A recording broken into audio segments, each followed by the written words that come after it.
नमस्कार दोस्तों, आज का करंट अफेयर अपन स्टार्ट करते हैं। राजीव गांधी कृषक साथी सहायता योजना। ये योजना राजीव गांधी के नाम से 2009 में स्टार्ट हुई थी। और इस योजना में क्या था, किसान व खेतीहर मजदूर को दुर्घटना राशि पहले 50,000 रुपये थी। अगर किसान कोई खेतीहर मजदूर है, वो खेत में काम कर रहा है, खेत में काम करते समय उसके साथ कोई दुर्घटना होती है या हाथ पैर से वो दिव्यांग हो जाता है, तो उसको 50,000 रुपये से बढ़ाकर अब 2 लाख रुपए राशि कर दी गई है। और ये राशि किस डिपार्टमेंट के द्वारा दी जाती है, किस बोर्ड के द्वारा दी जाती है? तो राजस्थान राज्य कृषि विपणन बोर्ड। तो कृषि विपणन बोर्ड के द्वारा ये राशि दी जाती है, राजीव गांधी कृषक साथी सहायता योजना। तो आपको ये राशि याद रखनी है।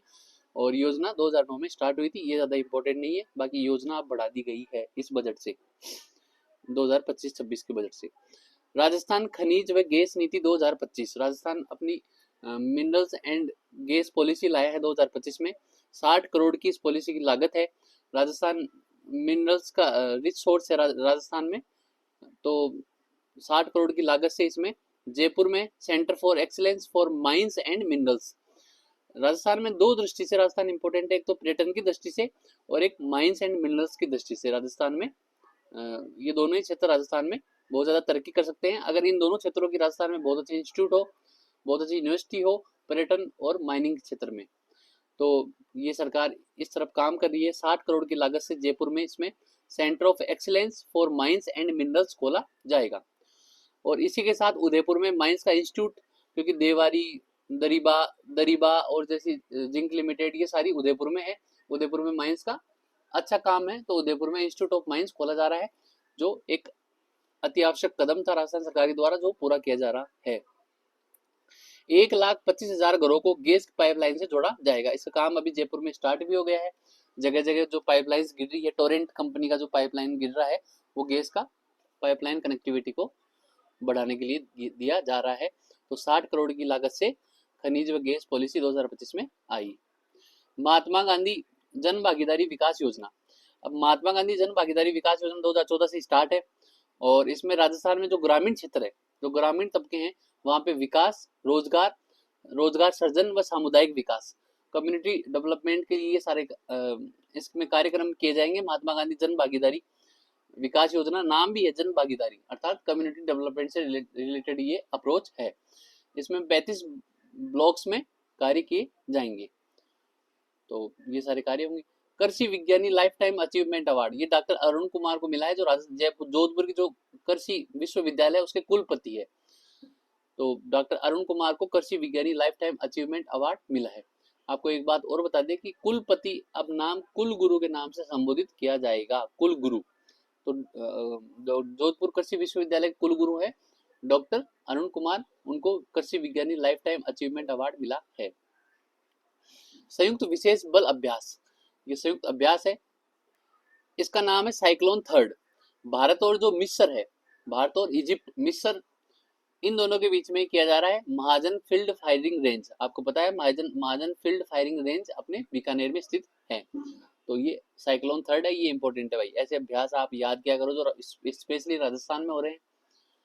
और राजस्थान जल मंत्रियों का अखिल भारतीय सम्मेलन वाटर विजन 2047, ये उदयपुर में आयोजित किया गया। तो उदयपुर में वैसे झीले जाता है, तो उससे आपको याद रह जाएगा वाटर विजन 2047। ठीक है। मुख्यमंत्री आयुष्मान आरोग्य योजना, मुख्यमंत्री आयुष्मान आरोग्य योजना, इसको शॉर्ट में माँ भी बोला जाता है। तो इस योजना में क्या हुआ कि इसमें क्या है, एक तो निःशुल्क श्रेणी है जिसमें एमएलए है या फिर कोई भी पिछड़े वर्ग है, उनके लिए निःशुल्क श्रेणी है। और एक है 850 रुपए का प्रीमियम। जो सामान्य परिवार है वो 850 रुपए का प्रीमियम सालाना जमा करके इस योजना में लाभ उठा सकते हैं। हेल्थ से रिलेटेड ये योजना है। यूनिवर्सल हेल्थ कवरेज की प्राप्ति के लिए योजना चलाई गई थी। और जमा, जैसे आप 850 रुपए जमा करा दिए, उसके 91 दिन बाद में आप पॉलिसी स्टार्ट कर सकते हो। 91 दिन का टाइम, जो बीच में गैप टाइम है, वो दिया गया है। और 5 दिन पूर्व व 15 दिन बाद तक अस्पताल का सारा जो चिकित्सकीय खर्च है, जो क्लिनिकल एक्सपेंसेस हैं, वो इसमें दिए जाएंगे। और दवाइयों के, शिशु कैंसर डे केयर, इन सब के लिए इसमें डे केयर का खर्चा भी दिया जाएगा। मरु महोत्सव जैसलमेर में आयोजित किया जाता है और ऊंट महोत्सव बीकानेर में आयोजित किया जाता है। मरु महोत्सव में अनेक प्रतियोगिताएं होती है, उनमें ब्यूटी कॉन्टेस्ट होते हैं, मिस मूमल मरुश्री अवार्ड दिए जाते हैं, तो मिस मूमल कोमल सिद्ध को दिया गया है, वह मरुश्री अवार्ड धीरज राजपुरोहित को दिया गया है। फिर बात करें कैबिनेट, राजस्थान कैबिनेट की बैठक हुई 4 फरवरी को, उसमें कुछ महत्वपूर्ण निर्णय लिए गए 4 फरवरी 2025 को। टेक्सटाइल एंड अपीरियल, लॉजिस्टिक व डेटा सेंटर पॉलिसी के क्षेत्र में कुछ महत्वपूर्ण निर्णय लिए गए। उद्योगों को स्टाम्प ड्यूटी, भू रूपांतरण शुल्क में 100% तक छूट है, इलेक्ट्रिसिटी ड्यूटी में 100% तक छूट मिलेगी अगर कोई उद्योग टेक्सटाइल, लॉजिस्टिक व डेटा सेंटर पॉलिसी के अंतर्गत खोले जा रहे हैं। वह अन्य जितने भी शुल्क है उनमें 50% तक की छूट मिलेगी, क्योंकि इन क्षेत्रों को सरकार को बढ़ावा देना है, टेक्सटाइल को, लॉजिस्टिक को और डेटा सेंटर पॉलिसी को। तो इसमें टेक्सटाइल एंड अपीरेल पॉलिसी, ये वस्त्र निर्माण, वस्त्रों से रिलेटेड पॉलिसी है। इसका उद्देश्य वस्त्र व परिधान में ग्लोबल मैन्युफैक्चरिंग हब राजस्थान को बनाना है। राजस्थान का जो प्रोडक्ट है उसको राजस्थान के अलावा अन्य जगह निर्यात भी करना है और पूरे देश में उसको निर्यात करके उसकी वैल्यू बढ़ानी है, अर्थात राजस्थान को वस्त्र के क्षेत्र में ग्लोबल मैन्युफैक्चरिंग हब इसमें बनाना है। इस क्षेत्र का सतत व समग्र विकास हेतु ये टेक्सटाइल व अपीरेल पॉलिसी लाई गई है। अपीरेल पार्क आपको पता है जगह जगह अपीरेल पार्क खोले गए हैं, जैसे जयपुर में भी है। रोजगार सृजन, कौशल विकास, कोई भी पॉलिसी लाते हैं तो उसका मुख्य उद्देश्य रोजगार सृजन होता है, कौशल विकास होता है, मतलब लोगों में स्किल डेवलप करना उसका मुख्य उद्देश्य होता है। नवाचार, जो भी नई उसमें टेक्नोलॉजी आ रही है उन सबका नवाचार ऐड करना। उत्पादकता, उस क्षेत्र की उत्पादकता बढ़ाना, जैसे वस्त्र की पॉलिसी है तो वस्त्र के क्षेत्र में उत्पादकता बढ़ाना व निर्यात को बढ़ाना, वह भारत से निर्यात हो सके ऐसा माल उत्पादन करना। वैश्विक स्तर पर स्थानीय वस्त्र उत्पादकों की विश्वसनीयता व दक्षता में वृद्धि करना इस पॉलिसी का उद्देश्य है।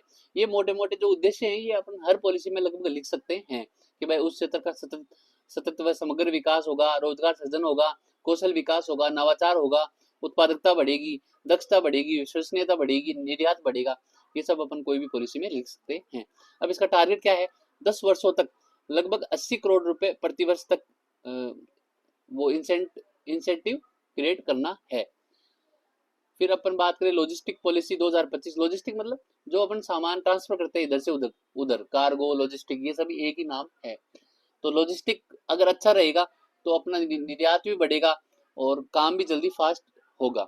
इसका उद्देश्य है कि औद्योगिक क्षेत्र को प्रोत्साहन हेतु लॉजिस्टिक लागत को कम करना, अर्थात कोई प्रोडक्ट बन गया है उस प्रोडक्ट की लॉजिस्टिक लागत, जैसे मान लो बन गया प्रोडक्ट, जब जयपुर से अपने को उसको ब्रिटेन भेजना है या फिर जयपुर से अपने को मुंबई भेजना है, तो उसकी जो लॉजिस्टिक लागत है उसको कम करना ताकि वो प्रोडक्ट आगे जाकर सस्ते दामों में बिके और उसकी मांग हो। तो लॉजिस्टिक लागत में कमी करना, लॉजिस्टिक सुविधाओं को बढ़ाना, उनकी मैपिंग करना, लॉजिस्टिक क्षेत्र में निजी निवेश को बढ़ाना, रोजगार सृजन बढ़ाना, ये सभी लॉजिस्टिक पॉलिसी के उद्देश्य हैं। इनके अलावा आप बहुत सारा लिख सकते हो, रोजगार सृजन है और उत्पादकता बढ़ाना, इस क्षेत्र की विश्वसनीयता बढ़ाना, दक्षता बढ़ाना, ये सब अपन लिख सकते हैं मेंस में। प्रावधान क्या क्या है? वेयर हाउस, साइक्लोज होते हैं जिनमें मोटे मोटे जो ड्रम होते हैं जिनमें कुछ अनाज भरा जाता है या कुछ भी भरा जाता है ताकि वो खराब नहीं हो। Cold storage, inland container depot, air freight, trucker park, ये सभी इसमें बनाए जाएंगे।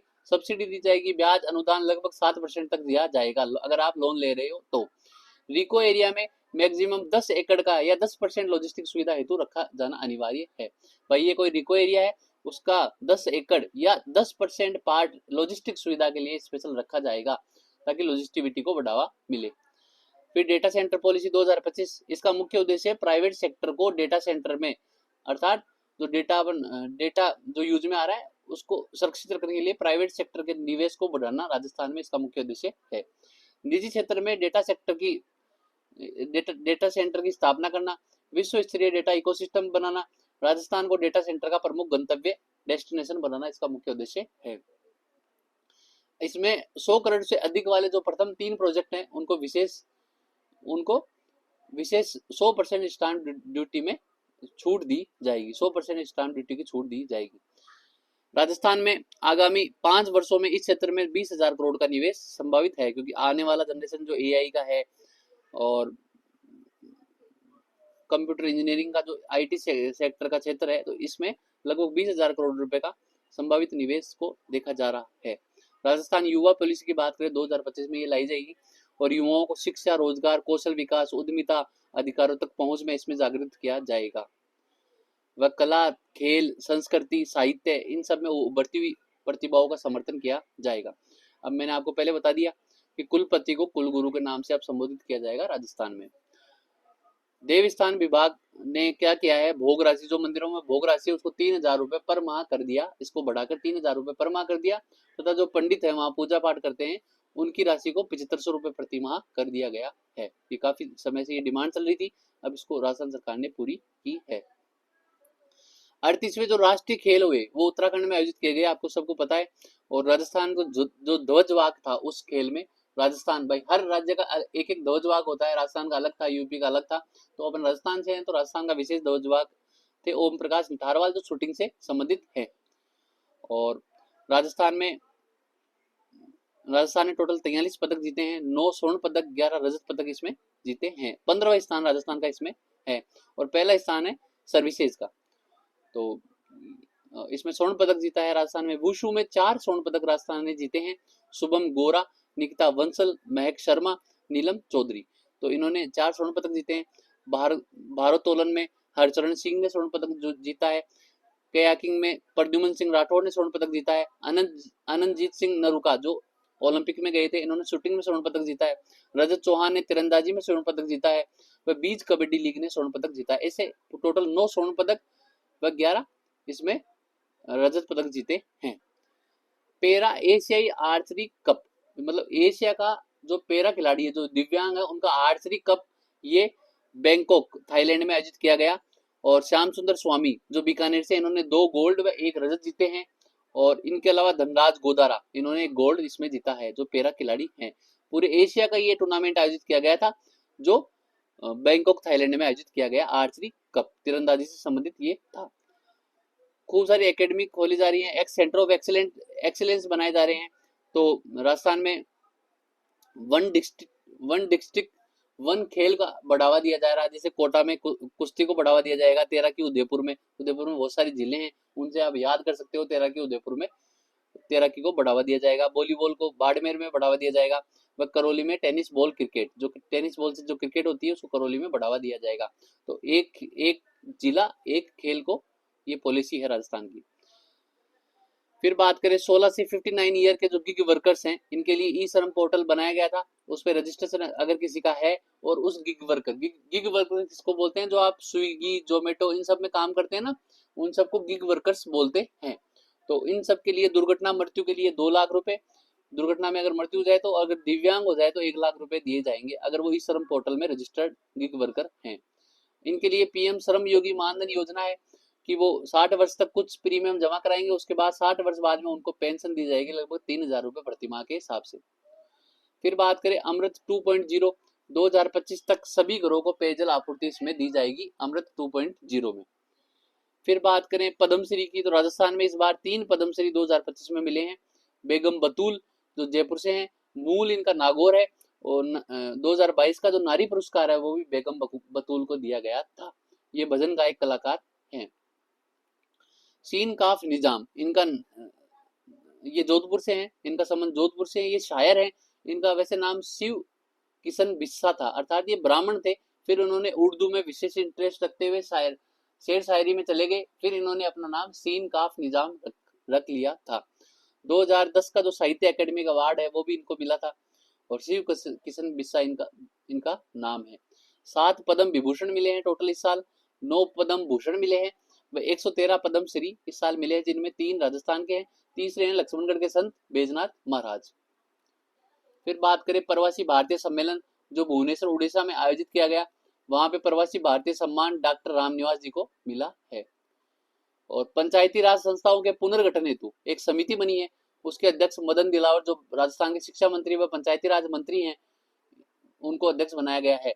मतलब पंचायती राज संस्थाएं अर्थात गांव, ग्राम पंचायत, उसमें कितनी जनसंख्या हो, कैसे ग्राम पंचायतों का डिवाइडेशन करना है, पंचायत समिति पर कितनी जनसंख्या हो, कितने उसमें वार्ड हो, इन सब के लिए समिति बनाई गई। और मदन दिलावर जो शिक्षा मंत्री है उनको, और जो पंचायती राज मंत्री राजस्थान के, उनको इसका अध्यक्ष बनाया गया।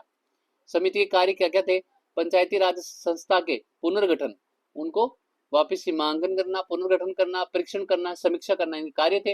वह कलेक्टरों को पंचायतों हेतु अधिक प्रभावी बनाना, अर्थात कलेक्टरों की डायरेक्ट मॉनिटरिंग पंचायतों में हो। फिर बात करें क्या क्या प्रावधान है। अगर पंचायत है, सामान्य पंचायत है, तो उसमें मिनिमम 3000 की जनसंख्या व मैक्सिमम 5500 की जनसंख्या होनी चाहिए। और रेगिस्तानी जिलों में मिनिमम 2000 व मैक्सिमम 4000 की जनसंख्या पर आप ग्राम पंचायत बना सकते हैं। 3000 आबादी में 7 वार्ड होने चाहिए। फिर 3000 के बाद में प्रत्येक प्लस 1000 संख्या बढ़ने पर 2 वार्ड अधिक बनाए जाएंगे। और 25 ग्राम पंचायतों पर एक पंचायत समिति होगी और 1 लाख की आबादी पर पंचायत समिति में 15 वार्ड होंगे और प्लस प्रत्येक 15,000 बढ़ोतरी पर 2 वार्ड एक्स्ट्रा बनाए जाएंगे। और जो रेगिस्तानी क्षेत्र है, जैसलमेर, बाड़मेर, जोधपुर, बीकानेर व 4 मरुस्थलीय जिले हैं ये, वह शहरी क्षेत्र है, वह टीएसपी क्षेत्र है, इनमें मिनिमम 2000 व मैक्सिमम 4000 मैंने आपको पहले बता दिया कि ग्राम पंचायत बनेगी। जो नए जिले हैं उनमें जिला परिषद बनेगी। 31 जिला परिषद अब राजस्थान में होगी। बालोतरा, ब्यावर, डीग, डीडवाना, कुचामन, कोटपुतली, बहरोड, खेड़तल, तिजारा व सलूम्बर ये नए जिले हैं, इनमें जिला परिषद बनेगी। राजस्थान स्टेट इलेक्शन आइकन, ये नीरज चौधरी जो पर्वतारोही हैं, इनको स्टेट इलेक्शन आइकन बनाया गया है। दिनेश चंद्र कुमार, ये मोलेला कला से संबंधित है, मोलेला टेराकोटा से संबंधित है और इनको एमपी द्वारा तुलसी अवार्ड दिया गया है, मध्य प्रदेश की सरकार के द्वारा तुलसी अवार्ड दिया गया है। साहित्य अकेडमी अवार्ड 2024 राजस्थानी भाषा में मिला है मुकुट मणिराज को। गांव और अम्मा नाम की कृति इन्होंने लिखी थी, वह हिंदी में मिला था गगन गिल को। 2024 का व्यास सम्मान सूर्यबाला को मिला था। फिर आगे अपन बात करें वेटलैंड शहर, इस साल 2 शहरों को भारत के वेटलैंड शहर का दर्जा दिया गया है। एक तो उदयपुर क्योंकि वहां झील ज्यादा है, और एक इंदौर, इन दोनों को वेटलैंड शहर का दर्जा दिया गया है। भारत में अब टोटल वेटलैंड शहर 31 हो चुके हैं, मतलब टोटल वेटलैंड शहर है 31, इनमें भारत के 2 शहर हैं, उदयपुर व इंदौर। रामसर स्थल की बात करें तो केवलादेव भरतपुर में है। रामसर स्थल जो राजस्थान में 2 है, एक तो केवलादेव उदय भरतपुर में है और एक सांबर झील ये जयपुर में है, रामसर साइट है। रीजनल ड्राइविंग ट्रेनिंग सेंटर, इसको अंतरराष्ट्रीय ड्राइविंग ट्रेनिंग सेंटर बनाया जाएगा, यह सिंगवाल अजमेर में। अर्थात यहाँ पर अगर आप ड्राइविंग का टेस्ट देते हो तो आप यूएई जो बाहर कमाने जाते हैं, कतर, यूएई, इन सब में उनको मान्यता मिलेगी। सिंगवाल अजमेर में ये है। तीसरी पीढ़ी की नाग मिसाइल है, उसका परीक्षण किया गया पोखरण फील्ड फायरिंग रेंज अर्थात जैसलमेर में। पोखरण जैसलमेर में है, वहां पे इसका परीक्षण किया गया है। नाग मिसाइल फायर एंड फॉरगेट तकनीक पर काम करती है। इसकी जो स्पीड है वो तो 230 मीटर पर सेकंड के हिसाब से ये गति करती है। देश का दूसरा सबसे बड़ा टेलीस्कोप और पहली इंफ्रारेड वेधशाला ये माउंट आबू में है और इसका नाम है ब्रह्मा। और जो पहला टेलीस्कोप है वो नैनीताल में था। फिर राम जल सेतु लिंक परियोजना की बात करें, ये पार्वती, कालीसिंध व चंबल लिंक परियोजना, इसका नाम अब राम जल सेतु लिंक परियोजना कर दिया गया है। राज से राजस्थान, मैं से मध्य प्रदेश, अर्थात राजस्थान व मध्य प्रदेश के बीच में लिंक परियोजना है। इसके फैक्ट ये हैं, 17 जिलों की जो 3.3 करोड़ की आबादी है उसको पेयजल कृषि हेतु जल उपलब्ध कराया जाएगा। चंबल और उसकी जो सहायक नदी है कुन्नू, कुल और पार्वती, कालीसिंध और मेज, इनका जो अतिरिक्त पानी है वो बनास, मोरेल, बाणगंगा, रूपारेल, पार्वती, गंभीर नदियों के बेसिन में छोड़ा जाएगा। अर्थात नदियों को आपस में कनेक्टिविटी इसमें दी जाएगी राम सेतु जल परियोजना, जल लिंक परियोजना में। खूब सारे बैराज बनाए जाएंगे। कुल नदी पर रामगढ़ बैराज, पार्वती नदी पर महलपुर बैराज, कालीसिंध नदी पर नवनेरा बैराज, मेज नदी पर मेज बैराज, बनास नदी पर राठौड़ बैराज इसमें बनाया जाएगा। वह बांध बनाए जाएंगे, इसरदा बांध व डूंगरी बांध। इसरदा टोंक व सवाईमाधोपुर में है। बिसलपुर की क्षमता बढ़ेगी, इससे जो टोंक में बिसलपुर बांध है उसकी क्षमता बढ़ेगी। कृत्रिम जलाशय बनेंगे, अजमेर व अलवर में कृत्रिम जलाशय इसमें बनाए जाएंगे। तो ये सारा था राम जल सेतु लिंक परियोजना के बारे में। फिर बात करें मंगला पशु बीमा योजना, इसमें कुछ प्रीमियम पर टोटल 21 लाख पशुओं का राजस्थान में बीमा किया जाएगा। इनमें जो बड़े पशु हैं वो दो पशुओं तक मृत्यु पर 40,000 रुपए दिए जाएंगे और छोटे पशुओं पर 10 बकरी भेड़ पर या 1 ऊंट पर 4,000 रुपए पर पशु का बीमा दिया जाएगा। भारत की जो वन रिपोर्ट आई उसमें राजस्थान का विशेष देखते हैं अपन। 2023 की रिपोर्ट है, 18वीं वन रिपोर्ट है, इंडियन फॉरेस्ट सर्वे के द्वारा IFSR के द्वारा ये रिपोर्ट निकाली जाती है, तो देहरादून में स्थित है। इसमें बताया गया जैसे राजस्थान का एरिया 3,42,239 है, तो इसका लगभग 9% अर्थात 32,864 किलोमीटर जो लगभग 9% हो गया ना, 9.60%, तो 32,000 वर्ग किलोमीटर एरिया अभिलेखित वन क्षेत्र बताया गया है। इनमें आरक्षित अर्थात रिजर्व फॉरेस्ट है 37%, जो उदयपुर में सबसे ज्यादा है।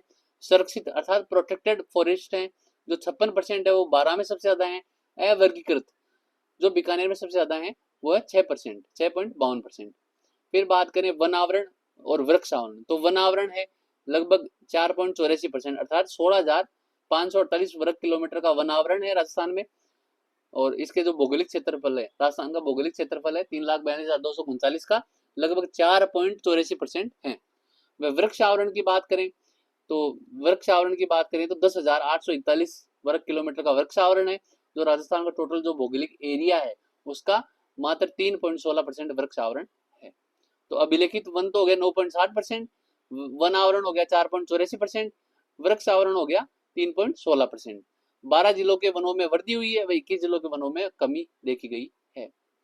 राजस्थान हरियाणा अभी यमुना जल समझौता हुआ, उसमें ताजेवाला हेड, हथिनी कुंड, बैराज हरियाणा से चूरू, सीकर, झुंझुनू अर्थात शेखावाटी तक पानी लाया जाएगा।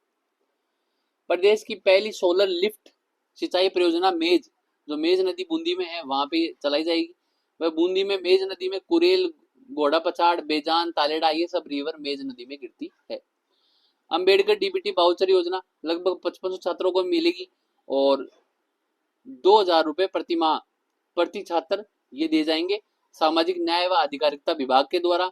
अगर वो छात्र SC ST और MBC परिवार में है तो 2.5 लाख रुपए से कम उसकी आय हो तो 2,000 रुपए दिए जाएंगे, और OBC में है तो 1.5 लाख रुपए, और EWS वर्ग से है तो 1 लाख रुपए से कम आय वालों को ये दिए जाएंगे। कालीबाई भील उड़ान योजना 10 से 45 वर्ष की आयु की बालिकाओं को महामारी स्वच्छता प्रबंधन हेतु सैनिटरी नैपकिन इसमें वितरित किए जाएंगे। और इसका जो नोडल विभाग है महिला व बाल विकास विभाग इसका नोडल विभाग है। रावत बाटा में आपको पता है 7वीं इकाई, पहले 6 इकाई काम कर रही थी, अब 7वीं व 8वीं इकाई काम करेगी। इसमें जो 7वीं इकाई है इसका क्रिटिकलिटी टेस्ट पास कर लिया है और इसको स्टार्ट कर दिया गया है। ये 700 मेगावाट की है, 8वीं इकाई भी 700 मेगावाट की है, लेकिन वो अभी स्टार्ट नहीं की गई है। तो देश की 7वीं इकाई देश की 25वीं न्यूक्लियर इकाई हो जाएगी। टोटल देश में न्यूक्लियर ऊर्जा 8780 मेगावाट उत्पादन होगा। पेरा राष्ट्रीय तीरंदाजी प्रतियोगिता, आपको बताया अभी मैंने, पेरा एशियाई तीरंदाजी प्रतियोगिता या आर्चरी प्रतियोगिता वो बैंकॉक में हुई थी, और पेरा राष्ट्रीय जो नेशनल तीरंदाजी प्रतियोगिता है ये अपने जयपुर में आयोजित की गई जगतपुरा में। इसमें जो पायल नाग है ये पेरा खिलाड़ी है, ओडिशा की है, मुंह से तीर चलाती है और इन्होंने ये पदक जीता है। नेशनल शूटिंग चैंपियनशिप शूटिंग के अंदर है 2024 में, और ये नई दिल्ली में आयोजित की गई, और इसमें मिश्रित स्पर्धा में अनंतजीत सिंह नरूका व महेश्वरी चौहान इन दोनों ने ओलंपिक में भाग लिया था राजस्थान की तरफ से, इन दोनों ने ये जीता है। रूफ टॉप सोलर उत्पादन, छत पे जो अपन सोलर प्लेट्स लगाते हैं, इस उत्पादन में राजस्थान पहला स्थान पर पूरे देश में आ गया है। साइबर अपराधियों के लिए ऑपरेशन एंटीवायरस जो भरतपुर रेंज के द्वारा चलाया जा रहा है, मेवात क्षेत्र में जो साइबर अपराध बढ़ रहे हैं उसको देखते हुए कोटा के किशोरपुरा को सर्वश्रेष्ठ थाना घोषित किया गया है। मुख्य चुनाव आयुक्त, जो भारत के जो मुख्य चुनाव आयुक्त है जिनका कार्य भारत के जो चुनाव कराना है उनकी निगरानी करना है ये सब है, तो ज्ञानेश कुमार को मुख्य चुनाव आयुक्त बनाया गया है। इनकी नियुक्ति राष्ट्रपति द्वारा की जाती है। वह नियुक्ति के अंदर जो समिति होती है उसमें कानून मंत्री, लोकसभा के विपक्ष के नेता व एक मंत्री होते हैं। अनुच्छेद 324 के अकॉर्डिंग इनकी नियुक्ति होती है। 6 वर्ष व 65 वर्ष इनकी आयु निर्धारित की गई है। महाभियोग द्वारा संसद द्वारा इनको हटाया जाता है। तो ये मुख्य चुनाव आयुक्त की बात है। 324 आर्टिकल्स जो संविधान का उसमें बताया गया है निर्वाचन आयोग होगा, उसकी स्थापना के बारे में बताया गया है, उसकी शक्ति, कार्य क्षेत्र कहाँ कहाँ कार्य करेगा उनके बारे में बताया गया है। 325 में जाति, धर्म, लिंग के आधार पर 3 आधार है, कास्ट, रिलीजन व सेक्स के आधार पर वोट से वंचित किसी को नहीं किया जाएगा। और 326 में वयस्क मताधिकार, सार्वभौमिक मताधिकार के बारे में बताया गया है। 327 में संसद को चुनाव संबंधी नियम कानून बनाने का अधिकार बताया गया है। 328 में विधानसभा को नियम कानून संबंधी बनाने का अधिकार बताया गया है। 329 में चुनावी मामलों में न्यायिक हस्तक्षेप में प्रतिबंध, मतलब चुनावी मामलों में न्यायपालिका हस्तक्षेप नहीं करेगी जब तक याचिका नहीं लगती है। Times women person of the year 2025 पूर्णिमा देवी वर्मन को मिला है। ये हरगिला पक्षी की रक्षा हेतु इनको ये अवार्ड मिला है। रामसर डे की बात करें 2 फरवरी को ईरान में जो रामसर है वहां पे एक मीटिंग हुई थी, तब से रामसर डे आर्द्र भूमियों के संरक्षण हेतु रामसर डे बनाया जाता है। और अभी 89 स्थल रामसर स्थल हैं। सर्वाधिक स्थल तमिलनाडु में है जो रामसर स्थल हैं। और 4 नए स्थल बने हैं, सक्कर कोटाई पक्षी अभ्यारण्य तमिलनाडु, थेरथगल पक्षी अभ्यारण्य तमिलनाडु व खेचो पक्षी अभ्यारण्य खेचो पलरी आदर भूमि सिक्किम व उदवा झील ये झारखंड में है। तो ये 4 आप याद रखना, 2 तमिलनाडु के, एक सिक्किम का, एक झारखंड का है। टोटल 89 रामसर साइट भारत में है। भ्रष्टाचार सूचकांक ये ट्रांसपेरेंसी इंटरनेशनल द्वारा जारी किया जाता है। 96वीं रैंक भारत को इसमें मिली है। बिम्स्टेक युवा सम्मेलन ये गांधीनगर में आयोजित किया गया। बिम्स्टेक में बांग्लादेश, भूटान, भारत, म्यांमार, नेपाल, श्रीलंका व थाईलैंड है। बिम्स्टेक में पाकिस्तान नहीं है। सार्क में पाकिस्तान है, इसलिए सार्क का ऑप्शन बिम्स्टेक को बोला जाता है कि भारत की ओर कोई भी बाधा नहीं है, ना तो चीन है ना पाकिस्तान है। पहली भारतीय सर्वाइकल कैंसर टेस्ट किट, ये सर्विक्स कैंसर होता है जो वेजाइनल कैंसर बोलते हैं। तो भारतीय वैज्ञानिक ने एचपीवी टेस्ट किट तैयार की है। 1 घंटे के अंदर सर्वाइकल 2.1 कैंसर की पहचान ये करके बता देता है कि वह सर्वाइकल कैंसर है कि नहीं है। एशियाई योगासन खेल चैंपियनशिप ये नई दिल्ली में आयोजित की गई इंदिरा गांधी स्टेडियम में। 83 स्वर्ण पदक जीते हैं भारत का इसमें पहला स्थान है। भारत का विदेशी मुद्रा भंडार ये बढ़कर 686 अरब डॉलर हो चुका है। टेबल टेनिस में मानुष शाह व दिया चितले को वर्ल्ड टेबल टेनिस कंटेंटर मिश्रित युगल का खिताब इन्होंने जीता है वर्ल्ड टेबल टेनिस में। कर्नाटक के मधुसूदन साई को फिजी का सर्वोच्च सम्मान कंपेनियन ऑर्डर ऑफ फिजी ये मिला है। आयुष्मान व वंदना योजना बुजुर्गों के लिए है, दिल्ली में स्टार्ट की गई। पंडित चतुरलाल सेन इन पे स्मारक डाक टिकट जारी की गई है। चतुरलाल सेन तबला वादक थे। एनी बिसेंट की बात करें, 1917 का जो कलकत्ता अधिवेशन था, भारतीय राष्ट्रीय कांग्रेस का जो अधिवेशन आयोजित किया जाता थे, उनमें कलकत्ता जो अधिवेशन था उनमें एनी बिसेंट ने पार्ट किया और वहां की ये अध्यक्ष बनी। ये थियोसॉफिकल सोसाइटी को भारत में लाने वाली महिला थी और कॉमनवेल्थ न्यू इंडिया इनकी पत्रिका थी। फिर बात करें यूपी 2011 की जो जनगणना हुई उनमें 20 करोड़ जनसंख्या थी। यूपी की जो सर्वाधिक जनसंख्या वाला राज्य भारत का है। हिंदी भाषा का प्रथम समाचार पत्र था उदंत मार्तंड, ये पंडित जुगल किशोर चतुर्वेदी द्वारा पंडित जुगल किशोर शुक्ल द्वारा निकाला जाता था। और 31 जुलाई 1995 को भारत में पहली बार मोबाइल सेवा स्टार्ट की गई। नोकिया हैंडसेट की तरफ से ये मोबाइल सेवा स्टार्ट की गई थी। 52वें जो सीजीआई नए बनेंगे वो बनेंगे जस्टिस बी.आर. गवई, भूषण रामकृष्ण गवई, ये राष्ट्रपति द्वारा इनको मनोनीत किया निर्वाचित किया जाएगा। कनाडा में लिबरल पार्टी की जीत हुई है। मार्क कार्नी नए पीएम कर्नाटक के बने हैं।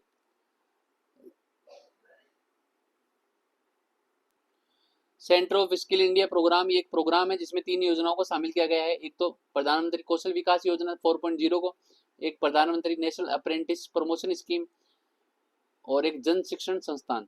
इन तीनों को शामिल करके center of skill India program में शामिल किया गया है। इंडिया एआई पोर्टल ये गवर्नमेंट ऑफ इंडिया द्वारा स्टार्ट किया गया है। प्रधानमंत्री फसल बीमा योजना 19 फरवरी 2015 को सूरतगढ़ गंगानगर से स्टार्ट की गई थी। इसमें खेत के अंदर जो भी पोषक तत्व है उनकी एक कार्ड में एंट्री की जाती है और इसका जो टैगलाइन है वो मेरी पॉलिसी मेरा साथ है। पॉइंट नीमो पृथ्वी का जो रिमोट लोकेशन है वहां पे अभी नाविका सागर परिक्रमा योजना में जो 2 कमांडर गए हैं राजस्थान से, भारत के कमांडर दिलना व रूपा ए, इन दोनों ने वहां पे तिरंगा फहराया है पॉइंट नीमो में। फिर बात करें इसरो की स्थापना। इसरो भारतीय अंतरिक्ष अनुसंधान संगठन है जो अंतरिक्ष में अनेक सैटेलाइट भेजता है।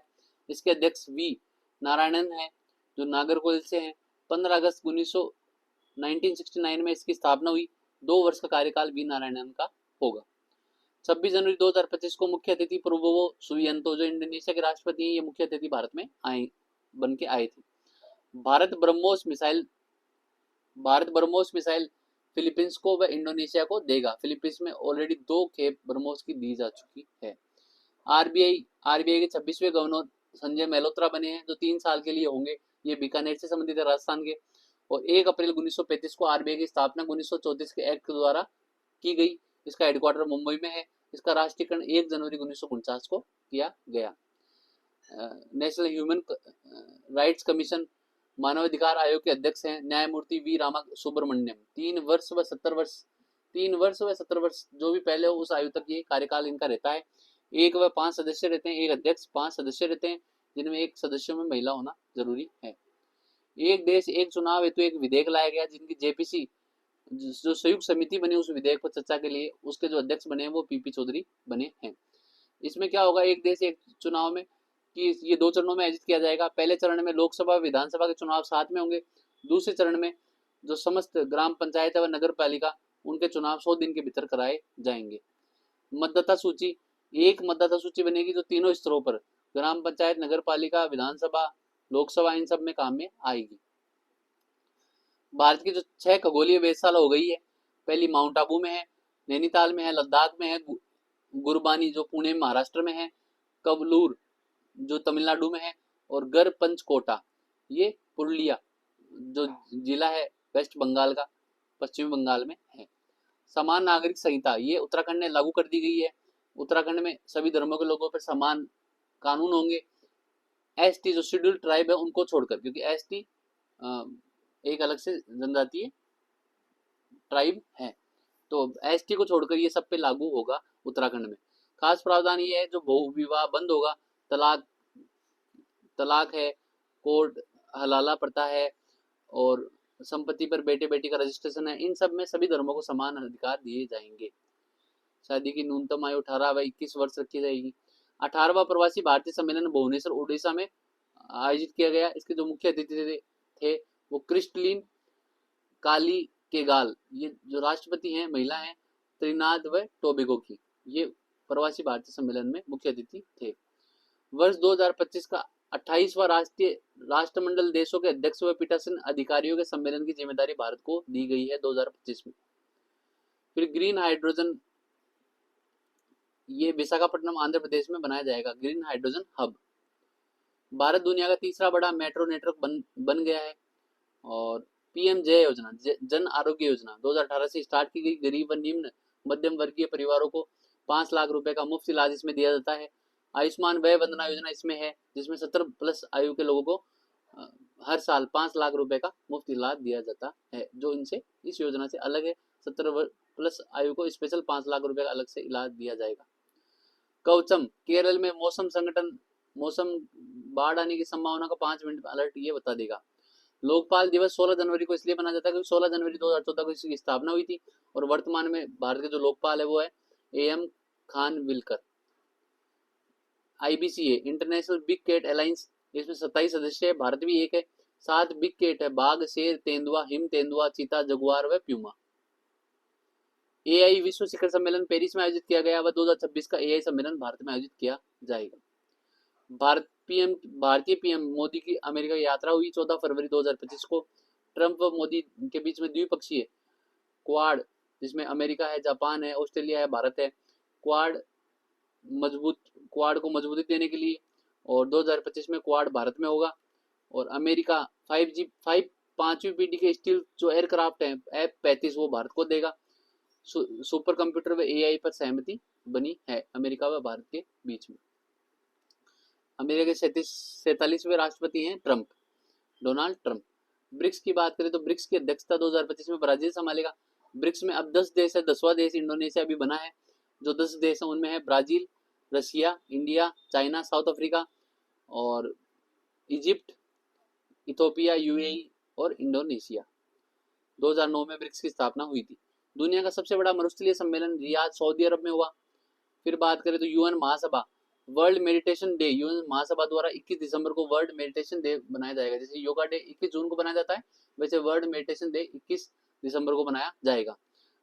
UN में भारत का जो स्थायी प्रतिनिधि है वो P हरीश जी हैं। संयुक्त राष्ट्र नारकोटिक ड्रग्स आयोग के द्वारा जो अध्यक्षता है 2025-26 की भारत को दी गई है, और इस संयुक्त राष्ट्र नारकोटिक्स ड्रग्स का हेडक्वार्टर वियना में है। Colonel CK Naidu life time achievement award ये महान क्रिकेटर सचिन तेंदुलकर को दिया गया है। एशियाई शूटिंग बॉल चैंपियनशिप नेपाल में आयोजित की गई। भारत ने महिला व पुरुष दोनों में गोल्ड मेडल इसमें जीता है। मेजर ध्यानचंद खेल रत्न पुरस्कार 17 जनवरी 2025 को 2024 वर्ष हेतु दिए गए, 2025 को दिए जाएंगे, 17 जनवरी को दिए गए थे। मनु भाकर निशानेबाज, इनको दिया गया। पेरिस ओलंपिक में 2 कांस्य। हरमनप्रीत सिंह को हॉकी के कप्तान है, इनको दिया गया।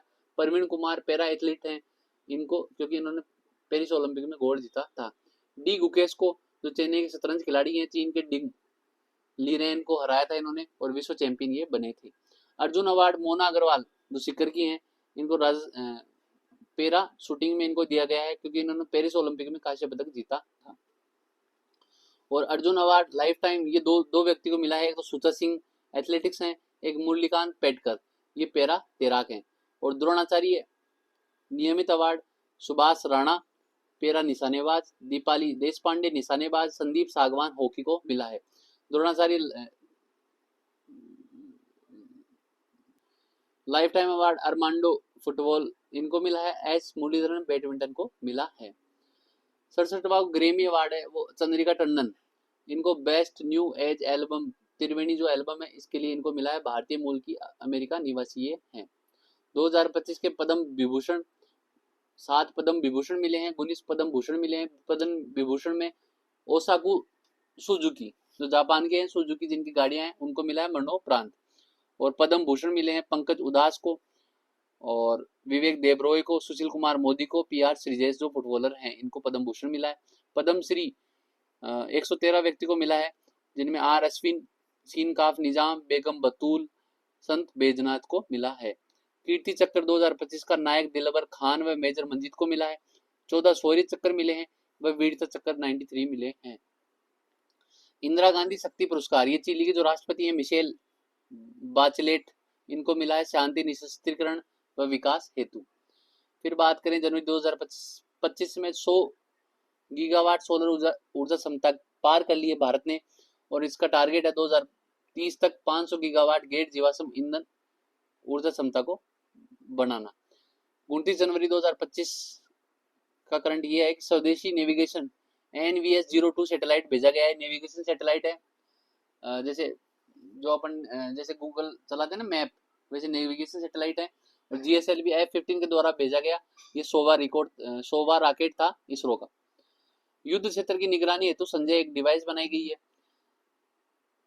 इंटरनेशनल सोलर स्टेशन में जाने के लिए पहले भारतीय अंतरिक्ष यात्री चुने गए कैप्टन शुभांशु शुक्ला, जो स्पेसएक्स हैं एलन मस्क का, उसके ड्रैगन एयरक्राफ्ट में ये जाएंगे। INS सूरत एक डिस्ट्रॉयर है, INS नीलगिरी एक फ्रिगेट है, INS वागसीर एक सबमरीन है। ये सबमरीन है डीजल इंजन से संचालित। और 15 जनवरी को आर्मी डे मनाया जाता है।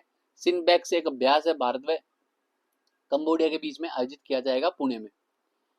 और नौसेना दिवस 5 दिसंबर को मनाया जाता है। सूर्य किरण अभ्यास भारत व नेपाल के बीच में होता है। एक कोरियन अभ्यास भारत व मालदीव के बीच में होता है। श्रम व रोजगार मंत्रालय PLF की रिपोर्ट आई 2024 की, इसके अनुसार भारत में बेरोजगारी दर 3.2% है, अर्थात कम हुई है। राजस्थान का बजट अभी फरवरी में आया है। राजकोषीय घाटा राजस्थान में बताया गया है GDP का 4.25% राजकोषीय घाटा है। 2030 तक राजस्थान को $350 बिलियन की इकोनॉमी बनाने जा रहे हैं। पेयजल के लिए मुख्यमंत्री जल जीवन शहरी मिशन, इसके लिए 5,830 करोड़ रुपए का निवेश होगा। ऊर्जा के क्षेत्र में 150 यूनिट बिजली फ्री मिलेगी मुख्यमंत्री निःशुल्क बिजली योजना वालों को। वह डांग, मगरा व मेवात क्षेत्र में 100 करोड़ का बजट इनको दिया गया है। फिर टॉय पार्क ये निम्बेड़ा चित्तौड़ में बनेगा। स्टोन पार्क बूंदी में बनेगा। वरिष्ठ नागरिक तीर्थ यात्रा योजना, इसमें 6,000 वरिष्ठ नागरिकों को हवाई जहाज के द्वारा व 50,000 को AC ट्रेन के द्वारा यात्रा कराई जाएगी, तीर्थ यात्रा कराई जाएगी।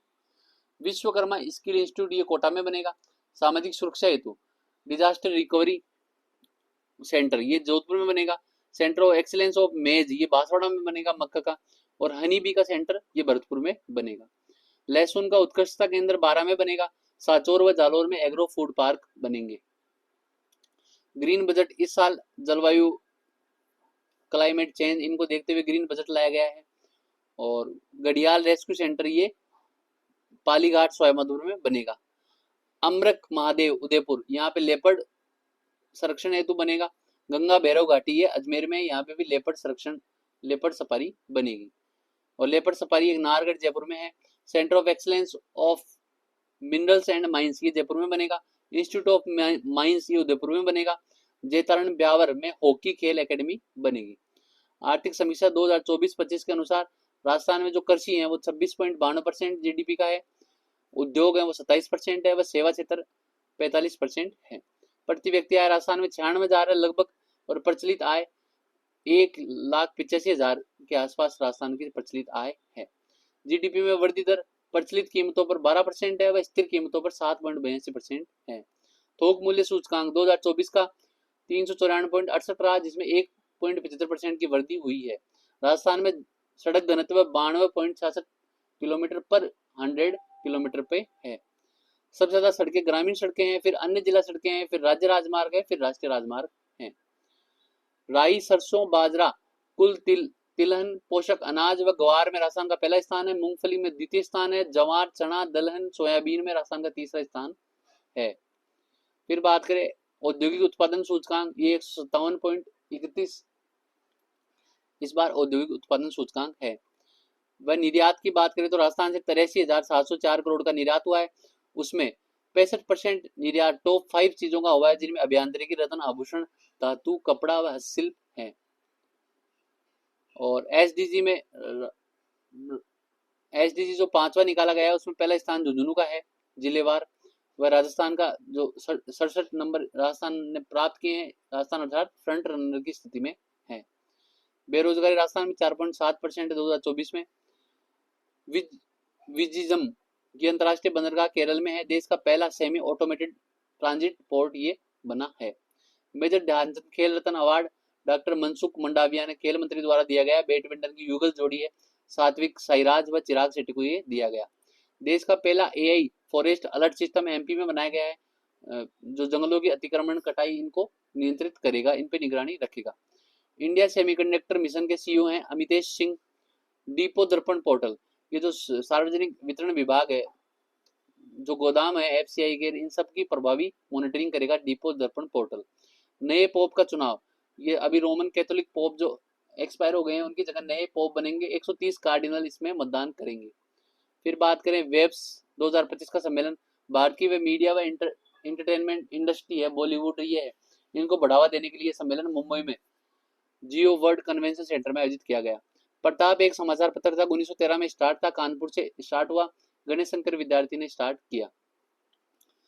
कांजीरंगा नेशनल पार्क व टाइगर रिजर्व ये गुवाहाटी आसाम में है, एक सिंग वाले गेंडे के लिए प्रसिद्ध है। इसरदा बांध टोंक व सवाईमाधोपुर में स्थित है, वह दौसा व सवाईमाधोपुर को ये सप्लाई करेगा ड्रिंकिंग वाटर एंड इरिगेशन हेतु।